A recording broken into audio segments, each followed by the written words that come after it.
Hey guys, it's Yuta. So, when you do street interviews like my videos, you just can't avoid sampling bias. But if you understand how exactly my videos might be biased, you will have a better understanding of how Japanese people are really like.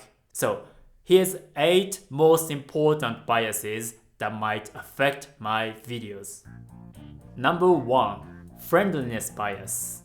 Well, a lot of people say, oh, Japanese people are so friendly and nice, and yes, we do have a lot of friendly and nice people in Japan, but obviously, we also have very cold and mean people. But you don't see them in my videos. Why? Because only friendly people stop and talk to me. But the truth is, most people say no to my interview request, and some of them just ignore me and walk away. But obviously, you don't see them in my videos.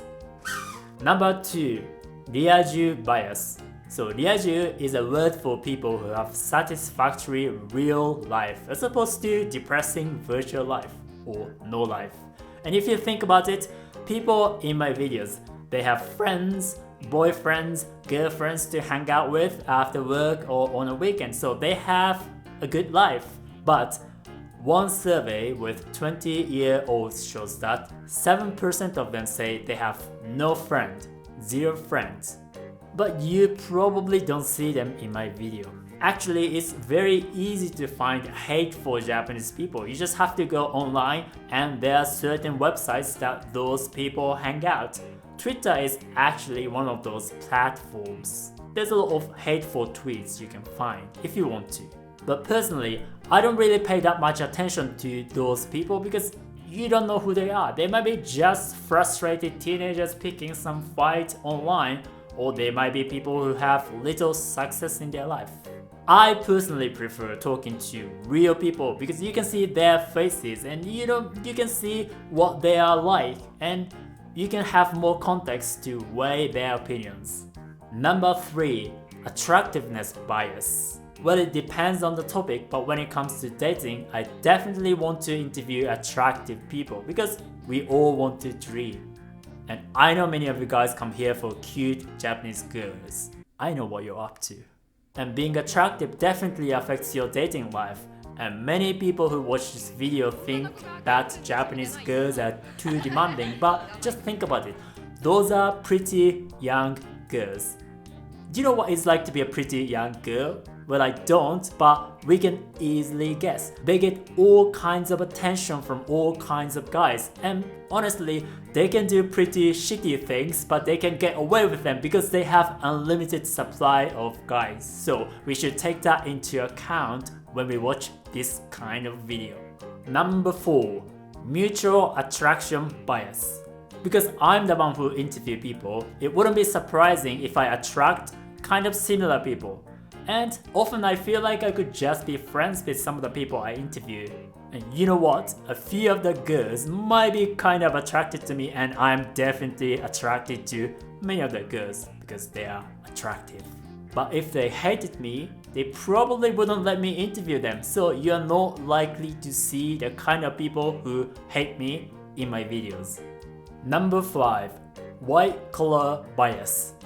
I don't always ask, but I'm pretty certain that most people in my videos have white-collar-ish jobs, or they're at least university students, which is an important thing because roughly only half of the Japanese people go to university. And when the topic is something like gender equality or birth rates, educational assignments or the types of job can be an important variable. Number 6. Xenophobia bias.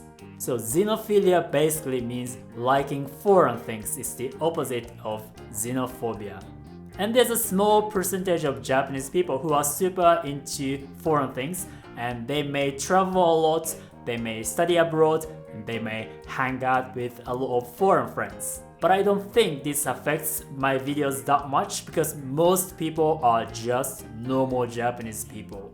But since I tell them that my audience is mostly non-Japanese people, some of them get interested in my interview for that reason. Actually, this may affect a lot when you make Japanese friends in your country or in Japan, because there's a very high chance that those Japanese people are particularly xenophobic compared to the normal Japanese people, and they may have very negative views of Japanese culture, people, or society. But they don't necessarily represent normal Japanese people, and that is why some of you guys feel like Japanese people in my videos are different from Japanese friends that you have.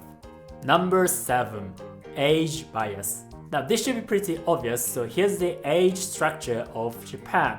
And I mostly talk to people from 18 to 40-ish, and they roughly represent 25% of the Japanese population. And the main reason why I talk to young people is that my audience is pretty young. So this way you can compare the Japanese people in my videos to people around you. Number 8. Region bias. So most of my interviews take place in Shibuya, Tokyo.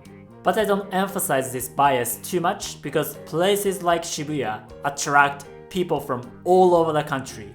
And if you think about Kanto area, it represents roughly 27% of the entire population in Japan, which is quite huge. And also I did some interviews in Osaka, and yes, people are somewhat different, but they're not that different. At the end of the day, they are Japanese people after all. So if you think about Kanto area, Kansai area, and other major prefectures like Aichi or Fukuoka, you will have half of the entire population, and this doesn't include places like Hiroshima yet. So those people probably hang out in big cities pretty regularly, and for this reason, I consider those big city Japanese people a good representation of Japanese people. So these were 8 possible biases that might affect my videos. But you know the best way of understanding Japanese culture? Speaking Japanese. So if you are interested in learning real, authentic Japanese as opposed to simplified textbook Japanese, you should click the link, choose your level, and subscribe to my list, Japanese with Yuta. Alright, hope to see you guys soon. Ciao ciao!